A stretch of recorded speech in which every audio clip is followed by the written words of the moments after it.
Well, you certainly caught me with my pants down. Glad you could make it, Sam. I'm sorry. I didn't mean to alarm you, but I am what I am. Ah, please lay her down there.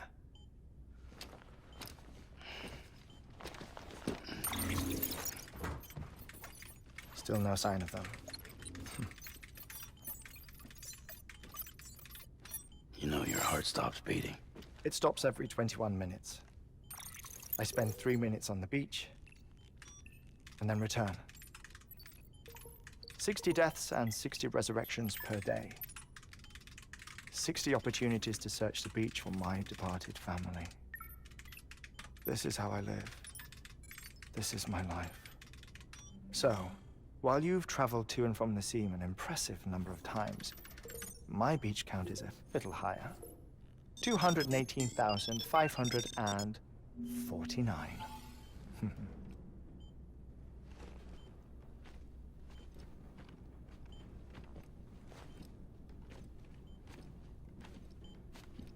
I see myself in that crater. My wife and my child. It's like looking at the shape of my heart. The doctors called it myocardial cordiformia. Mine is an especially unusual case. I have pictures. Care to see Hartman's heart-shaped heart? No, you really should. It doesn't run in the family. You know, I never came to terms with their loss.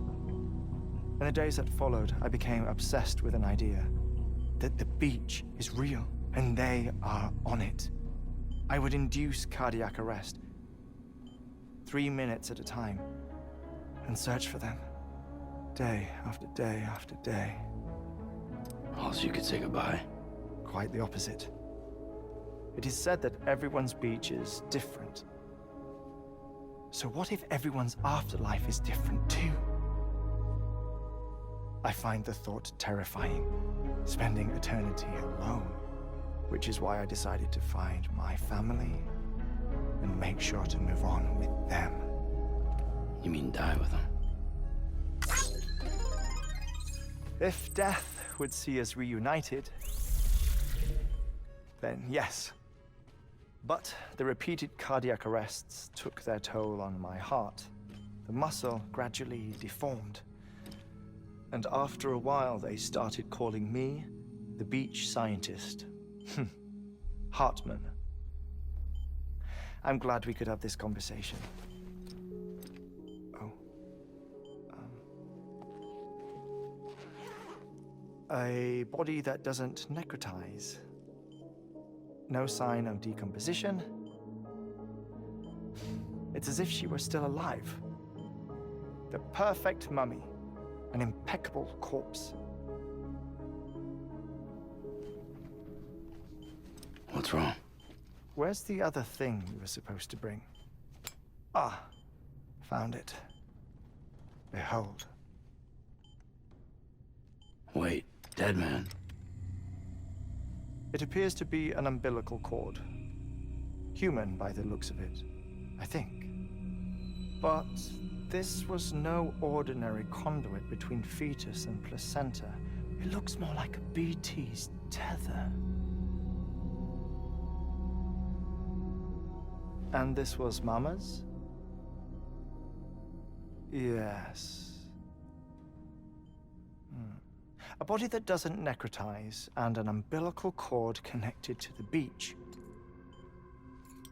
These are remarkable discoveries, Sam. Enough to set my sore heart racing. 5 minutes to cardiac arrest.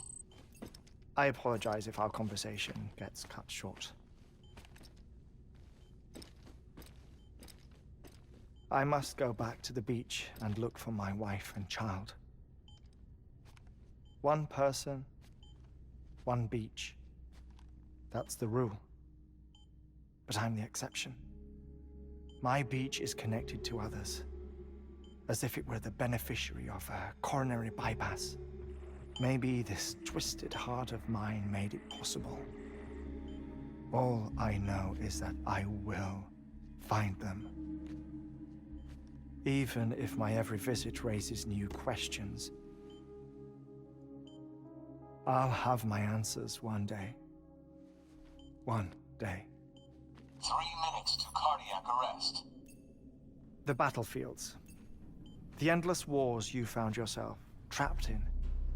Why do World War-era soldiers wander the beach a century after they fell?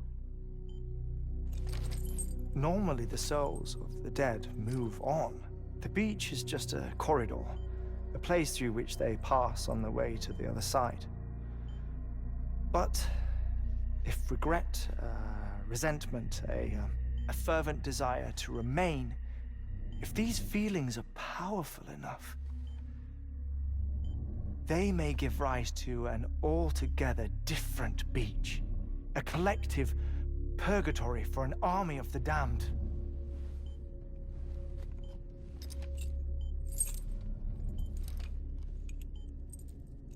Clifford Unger. His misery and hatred, combined with your BB acting as some sort of catalyst, have brought these battlefields to our world. 2 minutes to cardiac arrest. Please proceed to a safe location. It's just a theory. You think Higgs is pulling the strings? Pulling all their strings? Ensure you are in a stable position. I don't know.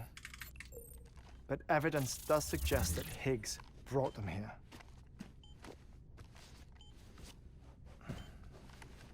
1 minute remaining. Please hold on to something secure. Oh, before I forget, I have a favor to ask. Activating lab security measures. Could you just relax until I come back? Time stops on the beach, but not in the scene. Rest assured, it'll only feel like 3 minutes to you. We'll continue this shortly.